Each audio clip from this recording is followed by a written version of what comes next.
Hey, so I'm back with another video. If you guys watched my last video, then you'll know that I am currently pregnant with twins. Here I just thought I would do another one kind of talking about my symptoms, my experiences and things that I thought were worth talking about during the first trimester.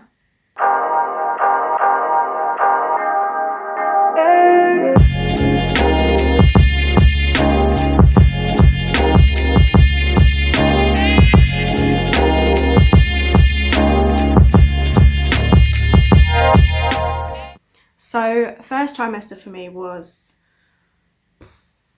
how do I describe, maybe like a whirlwind of emotions, a roller coaster, I don't know. It was, my brain was all over the place. One of the first things that I feel I should talk about that really impacted my whole time being pregnant in the first trimester is morning sickness. I know not everyone gets it, and I know not everyone gets sick, and I know not everyone even feels sick. Me, however, I think I vomited twice, but it was like all day, every single day. I just felt like I couldn't function. I felt like I had a really awful hangover. Like after a really long night of drinking and mixing drinks, I felt like that, just constantly dull and sick and tired, headaches. I couldn't eat. I never ever imagined morning sickness to be like that. I don't really know what I expected from morning sickness, and also, of course, it's not morning sickness. With me, it was every second of the day from waking up to going to sleep. I couldn't eat, so at work I would take dry cereal to snack on. I would take dry cereal and I would take dry crackers, and I would eat those just to kind of keep me filled up. Sometimes I could hack toast. Couldn't really hack many dinners. For some strange reason though, I did get a bit obsessed with McDonald's. And I wasn't able to just get anything off the menu. It had to always be a cheeseburger and fries. Sometimes not the cheeseburger. I just really wanted salty McDonald's fries all the time. That actually made me feel better. Sometimes when I felt a little less sick, I would add in the cheeseburger. But most of the time it was just a large fries from McDonald's, and that actually filled me up and it made me feel better within myself. And I spoke to the midwife about it, and she said as long as you're getting something in, she said a lot of the time, you know, the babies will be feeding off the nutrients that you already had. So as long as you're getting something in and you're still getting nutrients, you haven't stopped eating altogether, then that's perfectly fine. They basically said just do what you need to do to get by, to get over the sickness, and that's basically all that I could do. And eat ice lollies, not ice cream, nothing dairy, it was ice lollies, and I would have a couple of those at night time and it would just make me feel better. I don't know why, it just would. I couldn't drink water. I had to always add like squash or I don't know, something to it. It was very strange, the things that I could and couldn't eat. I developed this weird food fear. I think where I had morning sickness and I was trying to eat certain things, I bought these, oh god, even now it kind of turns my stomach just thinking about it. But I bought these little balls from, I think it was maybe Tesco or Sainsbury's, and I think one of them was like mini like Scotch eggs. I don't know what I was thinking. One of them was like mini Scotch eggs and one of them was like mini chicken Kievs. And so one day I cooked those for myself and I ate most of them.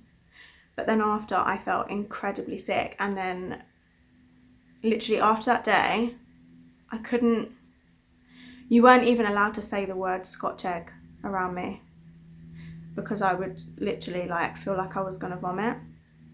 It was like this really weird thing. And sometimes when I was at work, they would cook them and it would really, it would really, I don't know how to describe it. It would just really make me not feel great at all. I think at work there was one time that where they were cooking Scotch eggs and I had to go upstairs because I thought I was going to be sick. To the toilet was upstairs, and I thought I was going to be sick, so I had to run upstairs and just kind of sit there and compose myself, all because of a Scotch egg.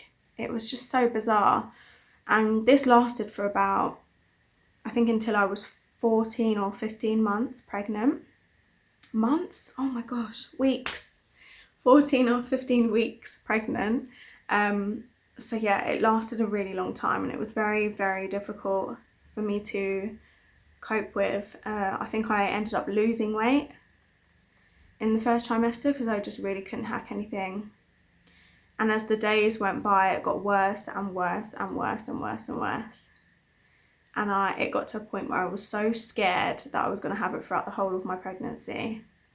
But luckily I didn't. And to those women who do have morning sickness throughout the whole of their pregnancy, I don't know how you do it, because I was struggling to deal with just normal life. I'd come home from work and I'd just lay on the sofa. I couldn't do anything. There was not one thing that I felt like I could do without feeling like I was going to be sick. And it was always right on the brink. Like I always felt, oh my God, okay, it's going to happen. I'm going to be sick. I don't know. It was so strange. I also kept getting excess saliva. So, you know, you're dealing with morning sickness. You feel sick anyway. And then just random periods of the day, your mouth would just fill up with saliva for no reason. And that made me feel sick. I mean, I feel like even now, if that kept happening, it would still make me feel sick. So, yeah, that really wasn't helping at all. Smells. For me, it was mostly food, and it was like processed food. The smell of processed food made me feel really unwell. Yeah, it wasn't good. But yeah, no, that was my experience on morning sickness. I've got notes here, by the way, that's why I keep looking down, because I'm past the first trimester now, so I'm just thinking back to when I was in the first trimester. But yeah, I had a fear of my fridge.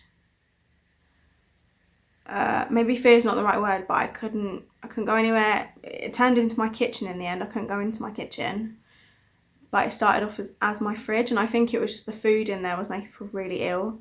And then the kitchen, you know, you use it every day to cook, and it smells like food a lot of the time, and I just couldn't go in there. I'd have to ask Gas to go in the kitchen and get me something, because I could not go in the kitchen. It was so strange. I just didn't expect these things to happen. It was so weird. But yeah, so that's morning sickness. And to those of you who don't get it, you are incredibly lucky. Another thing that I thought was worth talking about was the worry.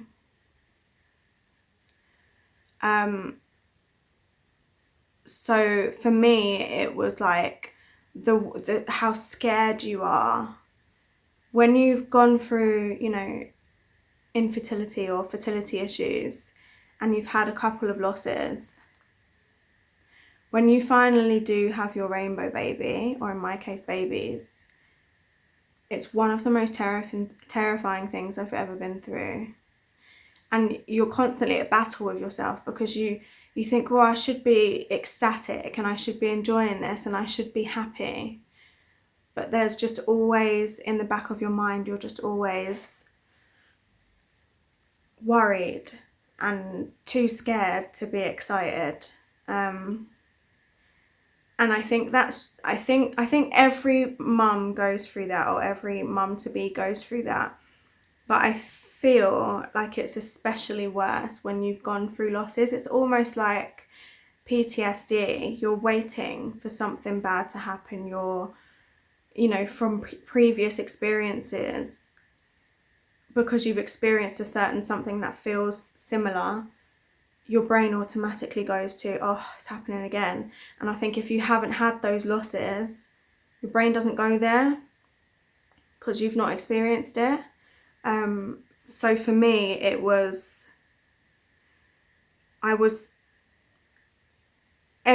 I got a cramp, my heart would start pounding and I would, get really worried and think the worst. And then I'd tell myself, stop thinking the worst because it will happen. And I'd go through this whole battle in my mind. And it was really, really hard. And every single day I did a pregnancy test. I don't know how many I did in total, but I think for the first 6 or 7 weeks, I did a pregnancy test, maybe not every single day, maybe every other day. I don't know. I was buying the little strip tests, the really cheap ones that you get in bulk. I was just doing one every day, just to make sure that line was still there. And I think I got to maybe 12 weeks. And that's when I stopped, or I really slowed it down. But within the first trimester, I just couldn't believe that it was happening. And I kept taking pregnancy tests just to make sure, just because I wanted to see those lines. They were like a reassurance for me. They were like my joy. Seeing that line pop up, it was like, okay, still there. There's still a presence of, a baby. So that was really bad. I don't know how much I spent on pregnancy tests, but I did a lot. How many did I do? I don't know how many I did, but I did a lot, and it was excessive. It was excessive amounts of pregnancy tests. I also, every time I went for a pee, I would check when I wiped that there was no blood on the tissue, especially if I had cramps. And it was like torture. I just couldn't go to the toilet without looking, like without checking that everything was all right. Because from previous experiences, when I've wiped and there's been blood, and obviously it didn't end very well. So for me, it was like almost like habit. It was like I had to do it, otherwise I didn't feel like I could think. It was almost like I stopped myself from thinking that I was pregnant if I didn't check. No, like if I hadn't have checked that there was blood on the tissue, I wouldn't allow myself to like believe that I was pregnant, until it was clear. It was, I don't know how to describe it. It was just, again, an obsession that I got, where every time I went, I checked every single time. Which is not good, because I know that in pregnancy you do spot. I didn't, which I think is lucky for me and my mindset, because if I'd have seen anything, I think I would have freaked out.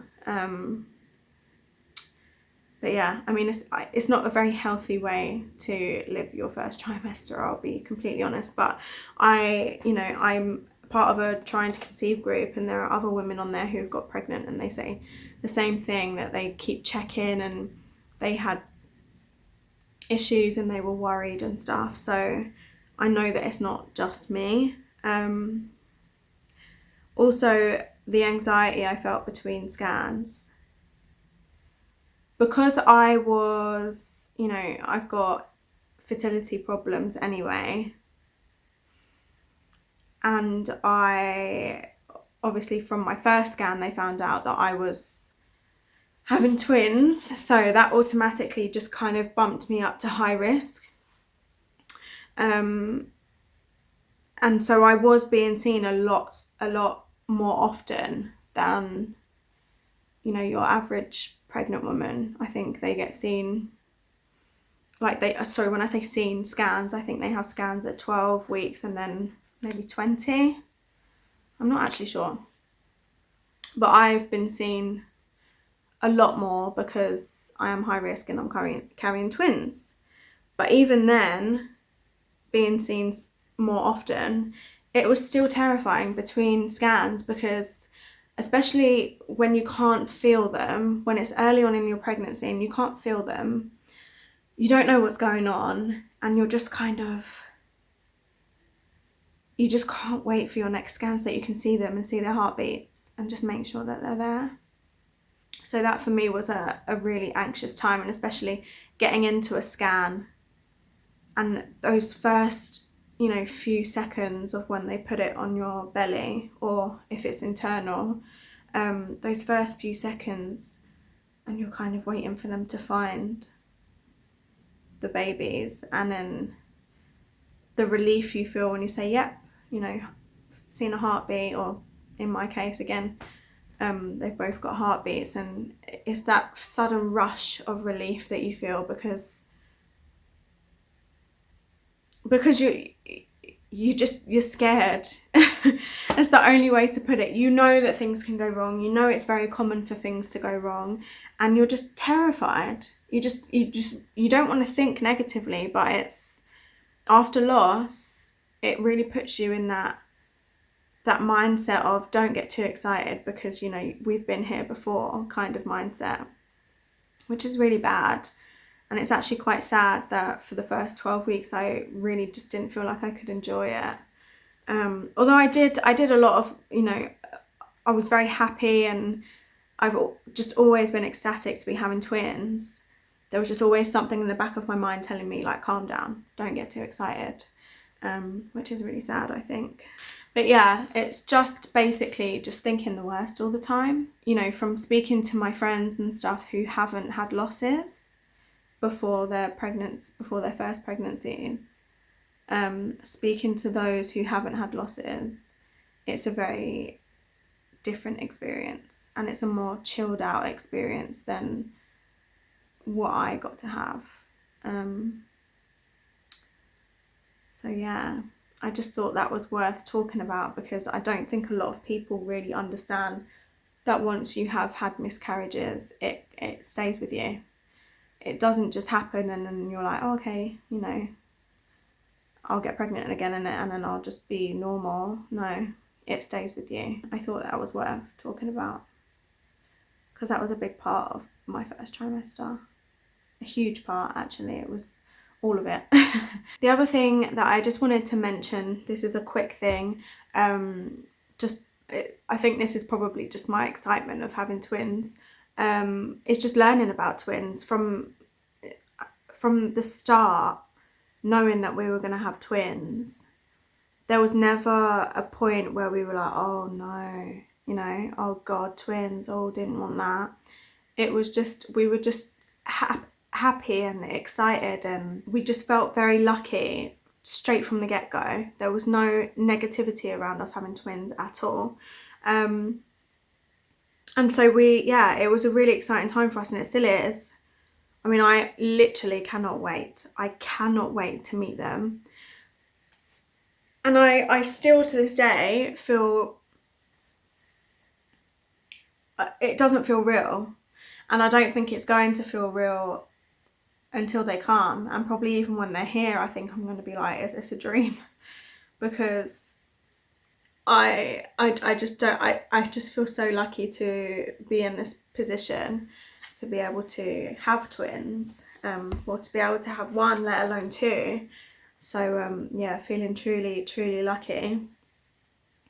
And then to learn that we're having, because from the get-go they told us that we're having twins, and they said they'll probably be non-identical, which is DCDA twins, which means that they are in separate sacs.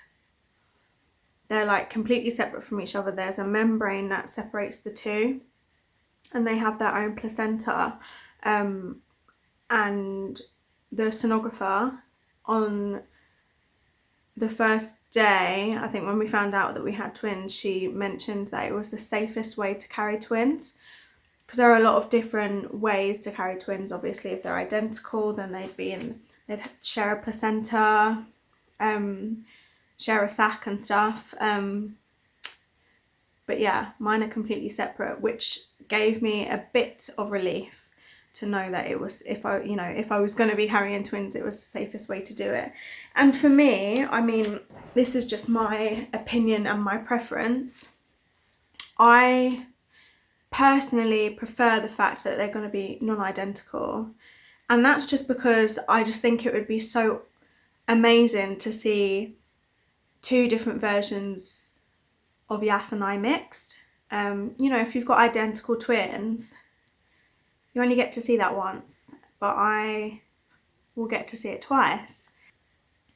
And also, just a bit of a fact here, and another one that I still can't get my head around after almost 4 years of trying and not succeeding. Turns out that when they did check my ovaries, I had actually released 3 eggs. So I could be sitting here right now talking about having triplets if that 3rd egg would have got fertilized, which is, I mean, I don't even know how, like, I just think that's crazy. After everything that we've been through, for me to have released 3 eggs naturally and to have almost had triplets, but I'm having twins naturally, it's just crazy. It's just mad how the world works, and the universe, the way the universe does things is incredible. So yeah, no, I thought that was just a bit interesting. Triplets, I think I would have been in complete shock. But yeah, no, that third egg didn't get fertilized, so it's just the 2 of them. But we couldn't be happier. Also, just a quick mention about scans. Like I said just now, because I'm high risk, because I'm having twins, I am seen more often, because I'm part of the, what's it called, complex care team, which is basically when you're dealing with like multiples. So yeah, I'm part of the complex care team. So I do get seen and I do have scans more often than others. So, so within that first trimester, I think I had a scan at 7.5 weeks. So they found out I was pregnant and they booked me in straight away. So I had a 7.5 week scan and I had a 9.5 week scan, and then my 12-week scan. So I had 3 scans by the end of my first trimester. And when I think back, it's actually crazy I'm just literally sitting here now and I'm thinking, wow, they grew so fast. So from this 7.5 week, I mean, they were just tiny little beans. I think I posted a picture in my last video. They were like tiny little beans, and you could just see their little heartbeats flickering. And there was no, they didn't look human or anything. They literally looked like little kidney beans. And that, the first time even seeing them was overwhelming, and I remember coming out of the scan and I cried and cried and cried because I was so overwhelmed, but I just couldn't, every time I thought of their little heartbeats, it just made me cry, with happiness, obviously. I just thought, oh my God, that's actually happening, like right here inside me. And I just couldn't get my head around it, and I was so overcome with emotion that I just didn't know how to cope. So the way that I coped was just crying, and the more I thought about it, the more I cried. And then we had our 9.5 week scan, and that was, I think they'd grown a lot more, and they looked like, they didn't look like big, they looked like gummy bears. They looked like little, I don't know, because they weren't fully developed, but you could see where things were or where things were going to be. And yeah, they look like little gummy bears. I'm not sure if I've shown that one in my last video. I can't remember what I've shown or what I haven't shown. So if I haven't shown it already, I'll pop it on the screen now. But they just look like little gummy bears, and they were like wiggling away, jumping away. One of them was always lazier than the other. Little heart. And they were just jumping away, and you could see their little heartbeats. And for someone who's, you know, it's their first pregnancy, I'm sure a lot of people can agree with me. It's completely surreal to see them moving, and you know, you can't feel them in there, but you're seeing them on screen, and you think, what the hell? This is crazy. And it's not 7, 8, 9. It's 2 weeks. After 2 weeks, they've changed from tiny little jelly beans or kidney beans to gummy bears. But you just automatically feel something for them. I don't know, maybe it was just me, but I just automatically, it was like I just wanted to protect them at all costs. I don't know, it was just, yeah, just something changed in me, and I just felt very protective. I just got back from my 12-week scan, and both babies are completely happy and healthy. One of them just jumps so much, not just like wiggles, but like jumps. And it's so strange to see that is happening, like right there inside me. And twin one is very, very quiet and just kind of sits in the corner.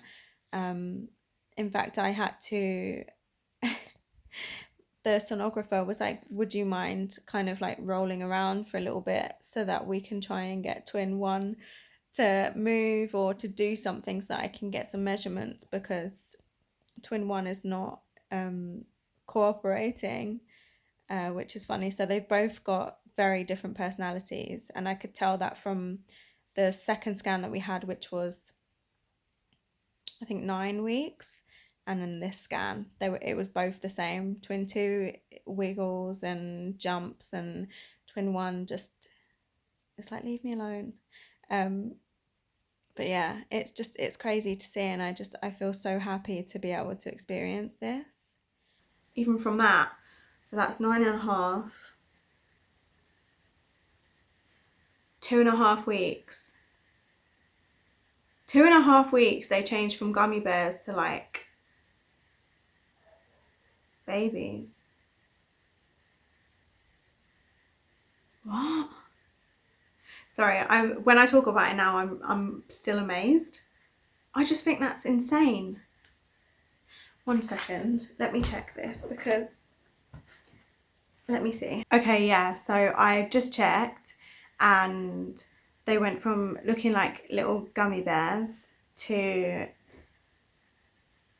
looking like actual fetuses in 2 weeks, which I think is in, or 2.5 weeks, but I just think that's insane how quickly they change. And again, you can see their side profiles, and you can see their features, their little noses and their lips, and again they're jumping around and moving around, and you're starting to see things.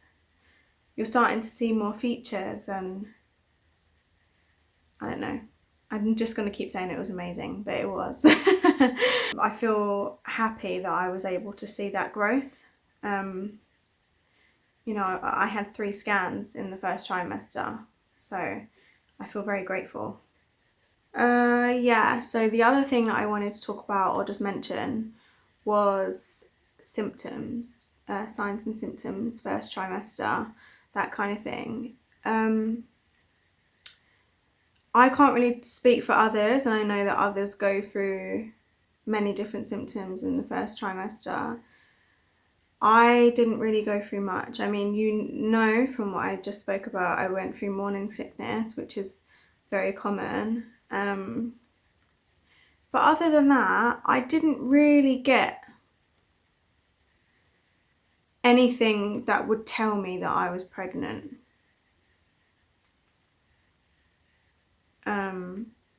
And the only reason that I kept testing, again, if you see my previous video, you'll see how many times I was checking to see if there was going to be a line come up, was the nausea, because it started very, very early. I think from 4 weeks I was feeling really, really ill, and like I said, it got worse and worse.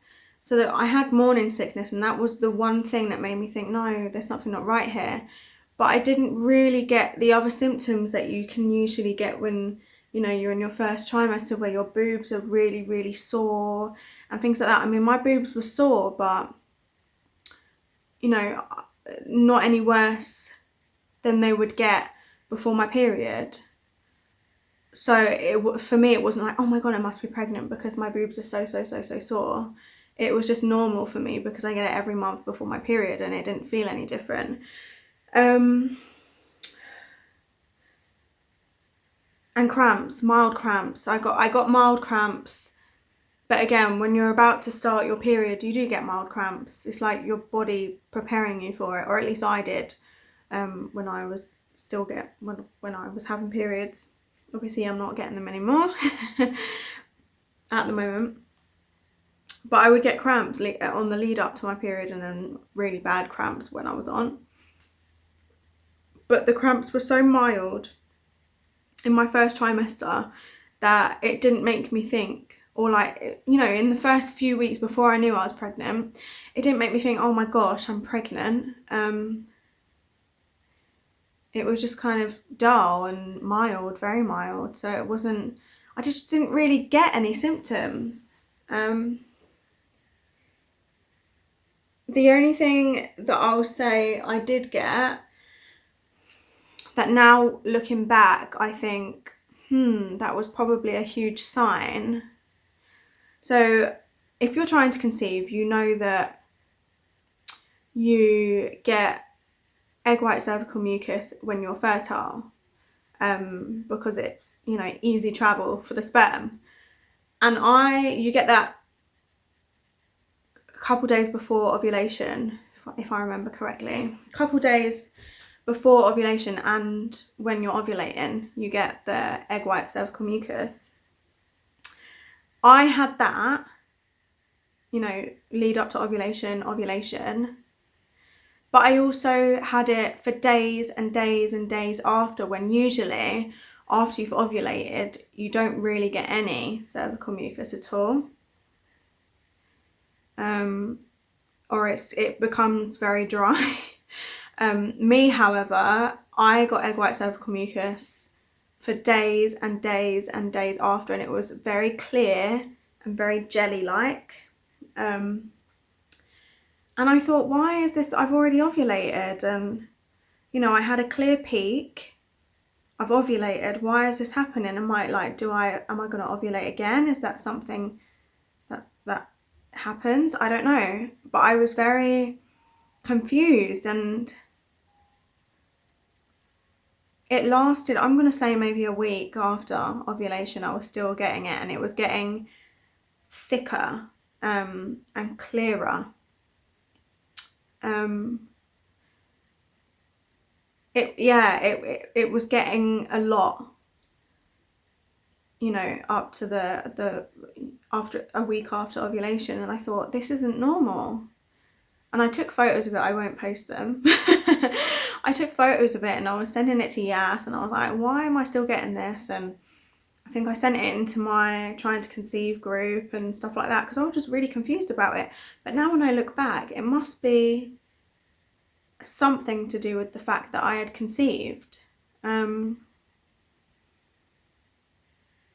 yeah, that's another thing that I did get. That's, if I, you know, in hindsight, if I'd have really thought about it, I would have probably, that would have been something to tell me, oh, okay, you've probably conceived or whatever. But other than that, other symptoms that you get, you know, extreme tiredness, dizziness, I can't even remember. I mean, I had them before when I got pregnant before. My boobs were super sore. I was dizzy. I couldn't even walk like to the park without feeling like, oh, a bit woozy. You know, like my head was spinning. I was extremely tired before on my other 2 pregnancies. I just didn't have any of that. The only thing that I got really, anything to like write home about was morning sickness. That was the only thing that was like, you know, if I hadn't have taken all those tests, feeling the way that I felt, I would have known that I was pregnant just through the morning sickness. But I didn't have any other symptoms, and I guess I can count myself lucky with that, except the morning sickness was bad, so maybe that's what was making up for it. But yeah, no, I guess I am lucky because I didn't have many other symptoms. But yeah, that's pretty much all I wanted to talk about first trimester. I feel like I'm kind of running behind with my videos because for the first 3 months, so my first trimester, I was completely out of action, didn't want to get in front of the camera, I was not feeling well. Second trimester is busy, but we'll talk about that next time. So yeah, if you like this video, then like this video.